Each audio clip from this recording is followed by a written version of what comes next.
Hi everyone, my name is Menna from Commodities People, and I'm pleased to welcome you all to the New Markets online event, our first online event after the summer break. So hopefully everyone had a great summer. There will be 3 sessions today and a lot to discuss, starting with the foundations of new markets, risks involved, and then we ending with technologies needed to scale those new markets. This is only a taste of the programs we're putting together for the upcoming in-person events. We have Energy Trading Week Europe in a couple of weeks, and then Energy Trading Week Americas in October. It's not too late to get involved, so feel free to get in touch. Now let's start with our online event. I leave you all in the good hands of Mariana, who will lead this first discussion. And over to you, Mariana, and welcome everyone. Hi, everyone. Good morning for me and good afternoon for everyone. Pleasure to meet you all. In fact. My name is Mariana Fulan. I work for Serena. Serena is a renewable energy developer and operator. We operate most wind, almost 3 gigawatts of installed capacity, most of them in Brazil, but we do have a wind farm and going for a second one now in Texas, in the United States, where I'm based. I'm very happy to join this amazing panel today. I think there will be very nice discussions on this subject that it's very important now. I think it's like a future subject, I think, like that. So I will now pass the ball to Alejandro here to introduce himself, and we go from there. Many thanks, Mariana. My name is Alejandro Navarro. I'm a lawyer. I've been specialized in energy. I've worked in pretty much all energy asset classes for the last 20 odd years, covering from coal, LNG, oil and refined products, and now a little bit more refocusing on new types of energy. I have worked for major companies around the world, such as Gunvor or Sempra, and well, yeah, quite busy these days with regulations, all the type of innovative technologies that makes our work very interesting. Thank you. And now, Colleen, please, could you introduce yourself too? Yes, thank you, Mariana Alejandro. So my name is Corinne Gaillard. I'm part of Energy Traders Europe, ex-EFET, which I see on this Zoom call is still the title used. So that's our old name for those in the industry. It's the trade association representing energy traders on gas, electricity, and carbon markets. We have more than 170 members. We advocate for efficient, competitive energy markets, both on a technical and political level. A less known fact about us is we also have legal and operations committees that really work on standardization efforts. So good thing to know about us as well. I'm specifically an electricity policy associate, so I work on our electricity markets team, working on EU regulations and focusing on national and regional market developments in France, Great Britain, Ireland, and the Nordics. I've been in the energy industry for a year and a half now, so I hope to bring some fresh eyes to the conversation. You will for sure. Thanks for sharing. I think we have two experts and very different expertise here to mix it up and have like very nice discussions. The topic today, it's basically when we look at new energies. I think the big question is how markets move from vision to reality, what we need to transform these new energies into reality. We are going to talk about incentives, infrastructure, regulatory clarity, as Alejandro mentioned. I think regulatory clarity and this type of stuff are really building blocks. And today we will explore these blocks through hydrogen, its derivatives, bio and LNG, and also batteries and storage structures. So I think there is a very rich discussion in front of us. And I would like to propose a quick poll just to understand and guide here our conversation. So they are launching now a quick poll, and while we are filling this quick poll, I just would like to remember you all that there is a Q&A session, so you can type your questions on the Q&A session as well. So that is something that we can read after and maybe try to address the questions here at the panel as well.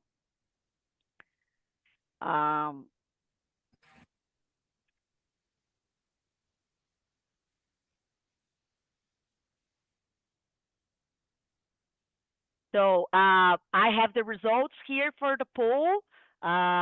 Thanks for the organization. Basically, the audience thinks that what's going to be quicker is hydrogen, top one, and then ammonia, and then methanol. Nobody voted for other derivatives. I think this was pretty broad, so I think I agree with you guys.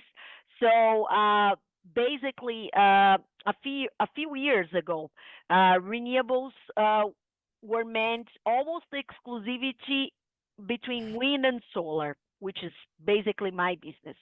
And now with hydrogen, before it was only on the sidelines, not like the trend topic. Today, the conversation is shifting a bit, not only to hydrogen, but also to its derivative, like ammonia, methanol, as we had on the pool, bio LNG, and also batteries as a critical enable of integration. So I would like to ask for here to the panelists. So basically, Alejandro, do you see hydrogen derivatives such ammonia, methanol, and even bio-LNG that we have been discussing as more likely to reach scale first than hydrogen itself? And what signals should we watch for their market readiness? Yeah, thanks for the question. I mean, not necessarily only for the sake of argument, but I have a different view on what could take off first. If we look at different elements, for example, the infrastructure we would have ammonia, biomethane, methanol. We could use existing infrastructure, so integrate the infrastructure we have in place rather than hydrogen. Hydrogen requires new pipelines, compressors, etc., while liquefaction facilities, while biomethane is pretty much the same one that we use for nat gas or LNG to liquefy to LNG. The ammonia existing handling facilities, which hydrogen is a totally different ball game. On the other hand, transport, which is kind of one of the big issues when addressing international trading, and the targets that the European Union or European Commission tries to achieve.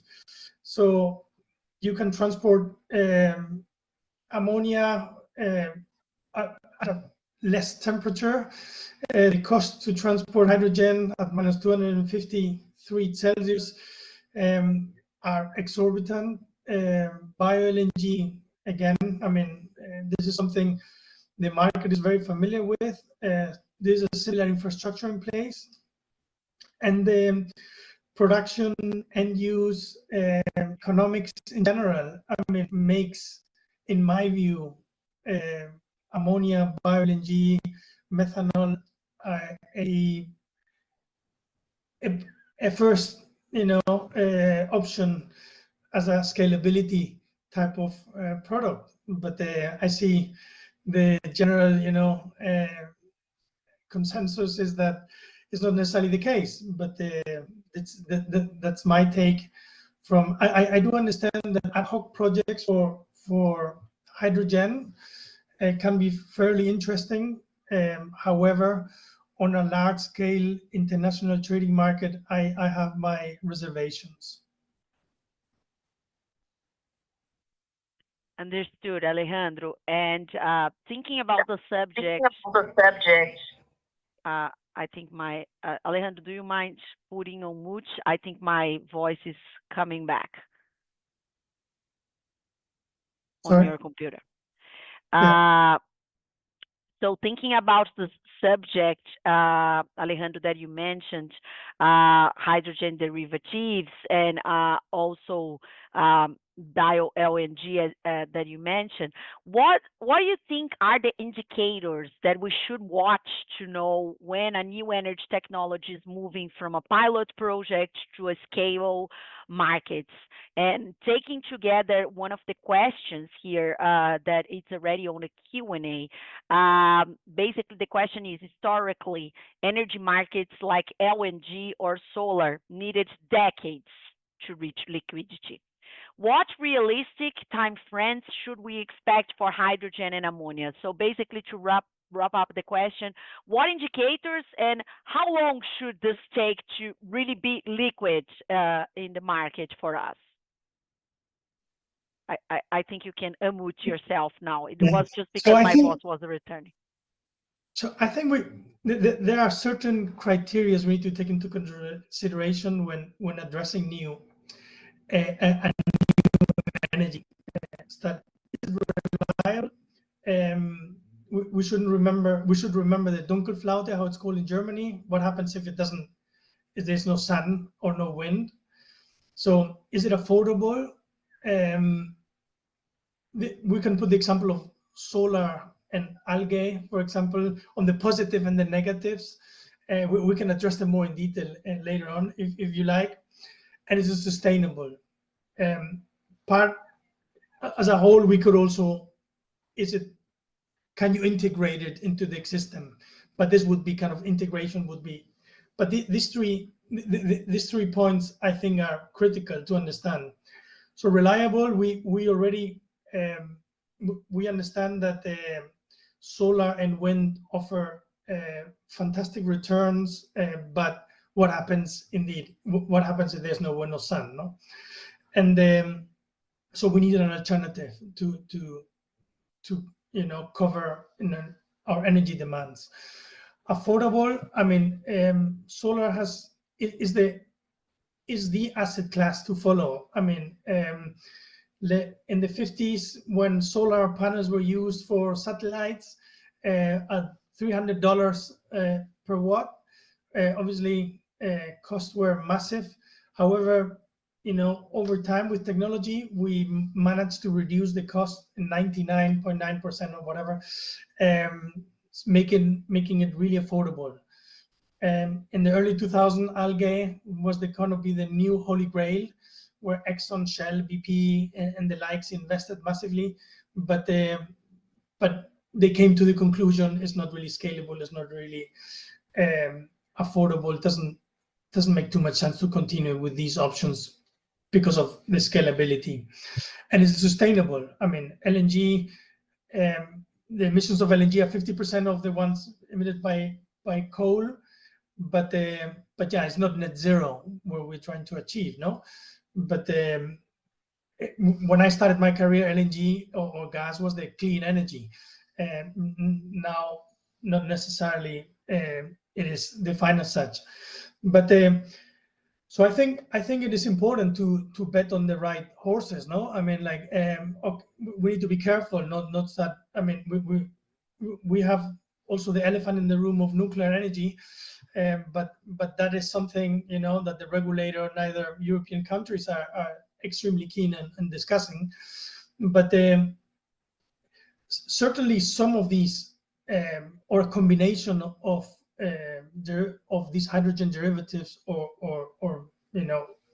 biomethane or bioenergy will provide alternative solutions. No, I mean, so rather than energy transition, perhaps energy diversification would be also a very good name for it.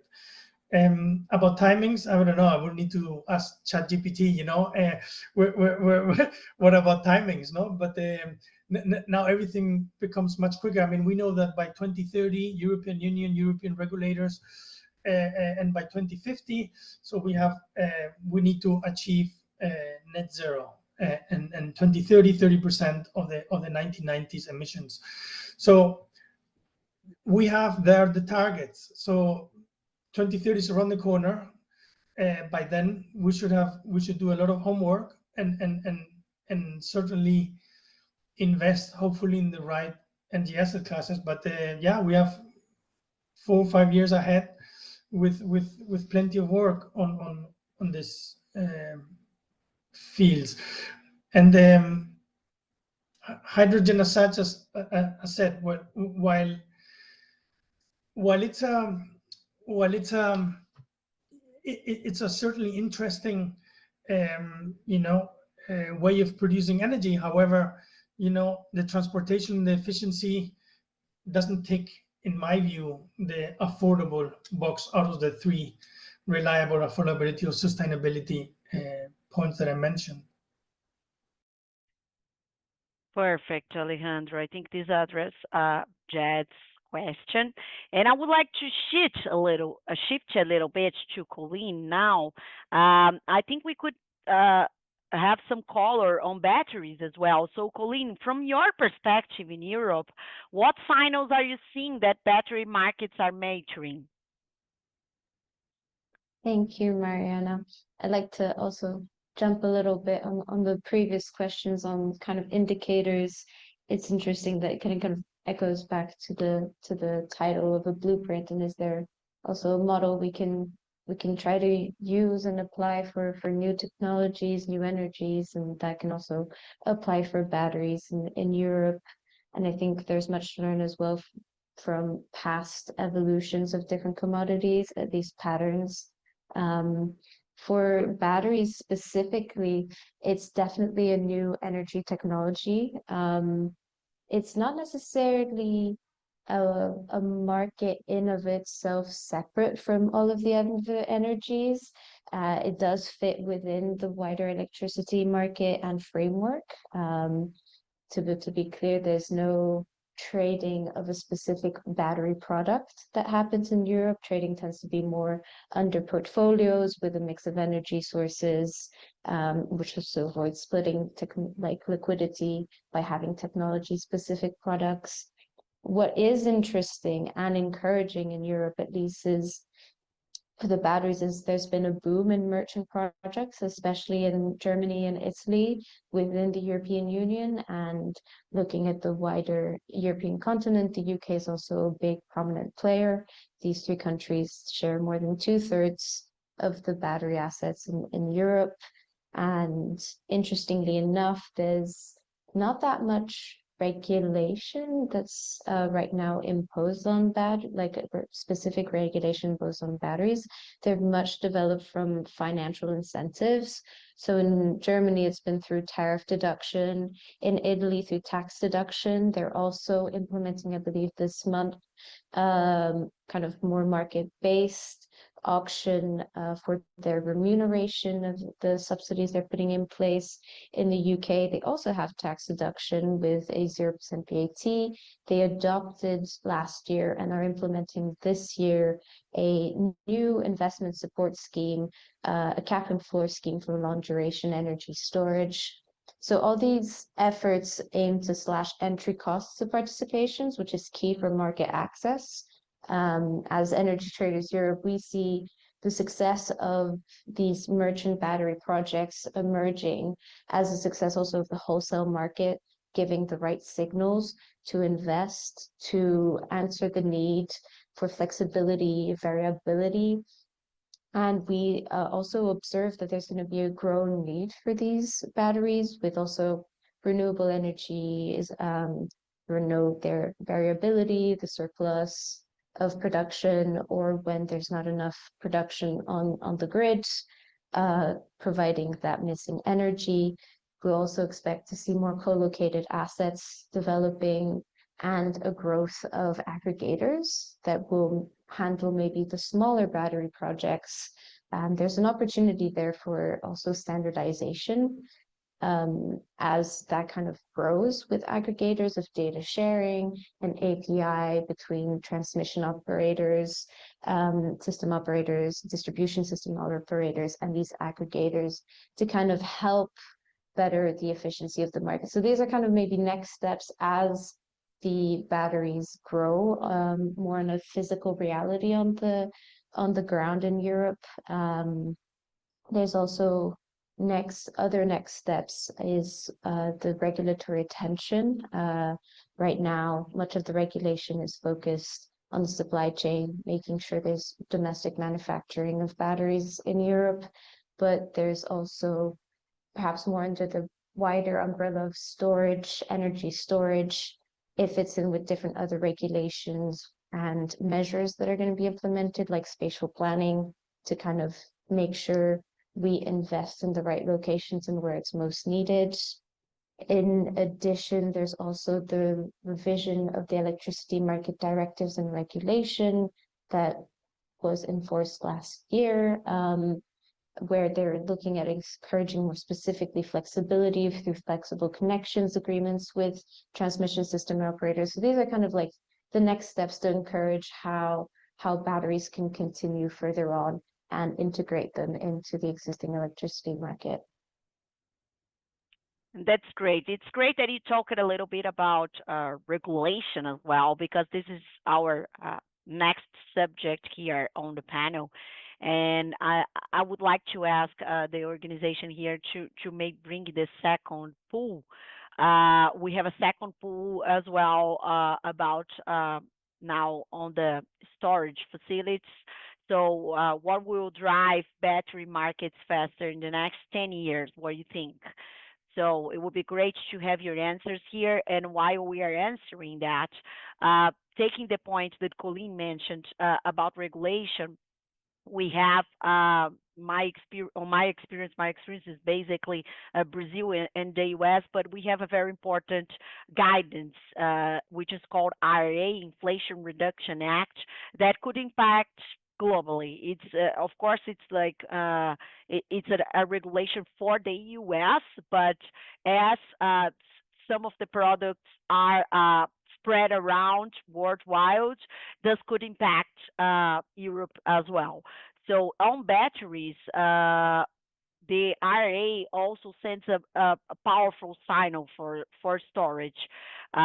With a production and investment tax credits for batteries manufacturing and deployment, the US is pushing to reduce dependence on foreign supply chains while scaling domestic capacity. And this is starting to reshape the economies of the grid integration and flexibility. So indeed, Colleen, batteries is a trend topic in North America. Hydrogen is not far from that as well, but batteries, it's indeed a trend topic here. So basically, what came back from the poll is that grid scale storage would lead the next 10 years here. Instead of maybe like a year ago, if we had this discussion, we would maybe discuss the EV, but now it's more grid scale storage. So to the point of the batteries, I think there are very nice regulations that we are gonna see. And making some comment on the hydrogen, also the Inflation Reduction Act, the IRA, put hydrogen in a level at the center of the transition. When I say hydrogen, I'm saying about the derivatives as well, of course. So the 45V credit offers up to $3 per kilogram for clean hydrogen over 10 years, making, of course, the US one of the most attractive markets globally. But of course, the real challenge is emissions accounting versus certification, which will determine who actually qualifies. So, Alejandro, coming back to you, in your view, what's the single most urgent infrastructure gap for scaling hydrogen and other new energies? Transport, storage, or certification? Well, it would depend a little bit on the type of commodity or energy asset class. I mean, hydrogen transport and distribution, I think that would be one of the key things. Make it affordable. I mean, if we achieve that, the transportation of hydrogen, we will be certainly a step forward. On the biomethane or bio-LNG, I think that we use in existing infrastructure. So their certification, so mass balancing, we are now achieving that in several jurisdictions in Europe, which will make the market much more dynamic if we have mass balancing in using existing nat gas pipelines. As for ammonia, for example, we would have, I mean, at the ports and using for bunkerings, for shippings, or co-firing power plants, having the infrastructure in place so that we can already introduce the ammonia as an alternative fuel, and that would require some, investments. But certainly, I think those would be the first issues that I would tackle in order to introduce these energies. Perfect. And still on this point, how do you think we can balance the incentives with credible certification? I know that your experience on certification is very important because we should avoid greenwashing while still attracting some investment, right? The certification, indeed, I mean, that's a massive challenge. No, I mean, past experience lead us, starting from the Kyoto Protocol, I mean, the Paris Accord, we need to learn from previous experiences. And the, certification, in order to avoid any type of greenwashing, Europe is very, I mean, as we all know, very good in regulating. So a stricter, compliance mechanism in order to comply, in order to have this issue certifications and sponsor the right type of projects. So certainly on a tracking system and a single methodology of how to use the mass balancing and record and keep track of the certificates, that would certainly help, rather than having different type of methodologies, different type of certifications, different type of systems in order to transfer the certificates, whether if it's ICC or any other that might be in compliance with the regulation, with the red directive. So independent verification, auditing, I mean, we already having a lot of troubles, having a homogeneous approach within Europe, so it would be even more challenging to have it worldwide. So we will need to have a common approach in order to be able to use, and exponentially and leverage on the certification on a worldwide. If you want to import ammonia or import, bio-LNG from a third country outside of Europe, then you need to have the auditing and the standards being equivalent. So that's a massive challenge on how to track that. And finally, just my point would be, pay for carbon performance instead of for labels. Whether if it's so, what are we achieving here? And I think another additional benefit whenever we address all of these issues. It definitely makes sense. Alejandro. And coming back for you, Colleen, looking at Europe, what I mentioned about the U.S. policies look very different. IRA versus the EU hydrogen bank, battery regulation, as you mentioned, and others. What can each region learn from the other? What do you think Europe can learn from the U.S. and we can learn, and the U.S. can learn from Europe? Thanks, Mariana. So I am no US energy policy expert, and I generally say that there is a very different kind of mindset and approach between the two continents, if we may kind of generally label them as such. The US kind of seems perhaps more market-led and pro-market than Europe, where regulation tends to hold a big role in our energy systems. I like to say that regulation can be useful when it sets a clear and stable framework. I think that that's one of its primary purposes and uses for our markets. We do see a trend in Europe, though, that regulation and government-led measures are increasingly taking up more space than the markets. At least for electricity, there's been more initiatives to provide government support on certain energies or mechanisms put in place. And really, the ideal would be to strike a balance between regulation and market and having them coexist in the space, letting the room for market to have freedom of choice and experimentation. Sometimes we need to test things out. Sometimes it'll work, sometimes they won't, and perhaps regulation could provide that wider framework to structure without burdening. I think that's kind of a major lesson if we can try to mesh the two different approaches.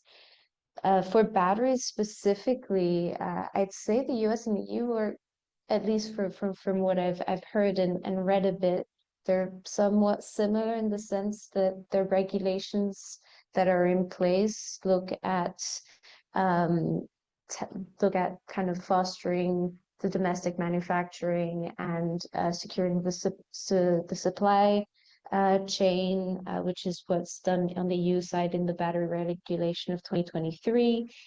It's been developed at least in Europe as well through financial incentives on a national basis. The US is also pursuing this in the IRA, as you've mentioned. So there is some similarities, at least on these new energies, with perhaps an incoming look and the EU as we go along with potential further regulation, further structuring.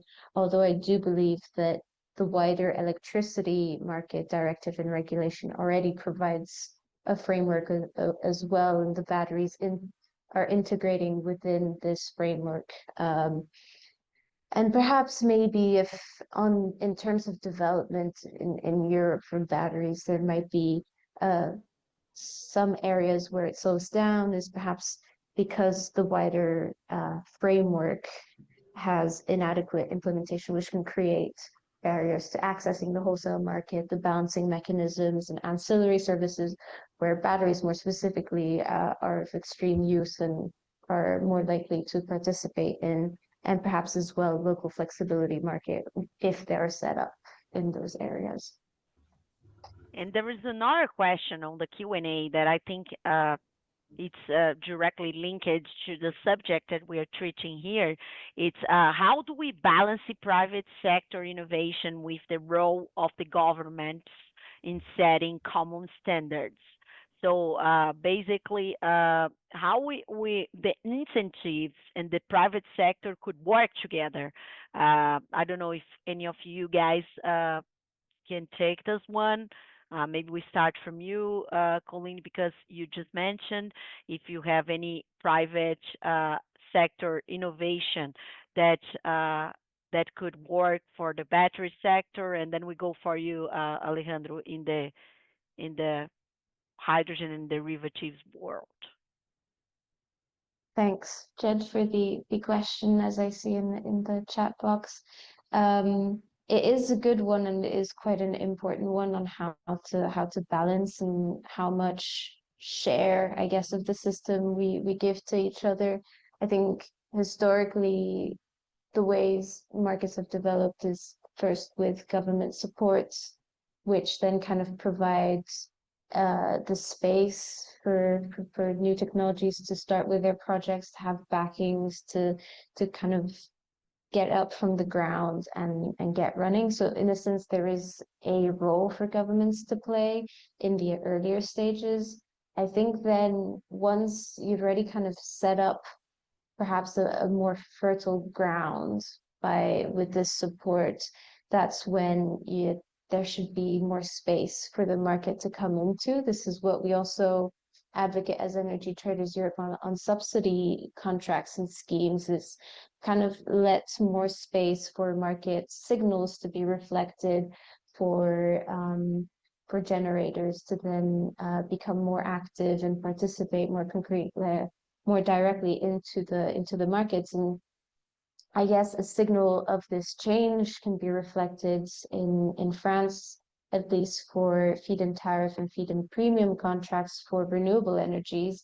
There's been modifications of the law to modify these contracts, more specifically for renewable energy sources, to have a reactivity to negative spot prices by allowing feed-in tariff holders to become kind of more responsive to these occurrences and react to it, and getting also maybe more feed-in premium actors to integrate further or participate, push them as well into kind of ancillary and balancing services, so that renewable energies also can contribute in kind of the wider system operations. So these kind of changes also signify a way markets are developing. It introduces the market's place, and then the market in itself can do much as well. Market participants can be very active.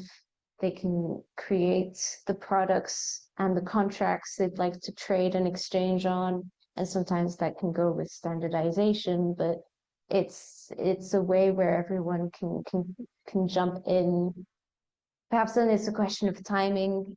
How much time do you want to leave for government support? That's I think a big question, and how much then that transitions into the market holding a bigger share is also another one. Yeah, I mean, my input would be, I think there are a lot of schemes in place. I mean, from different governments providing incentives for new technologies.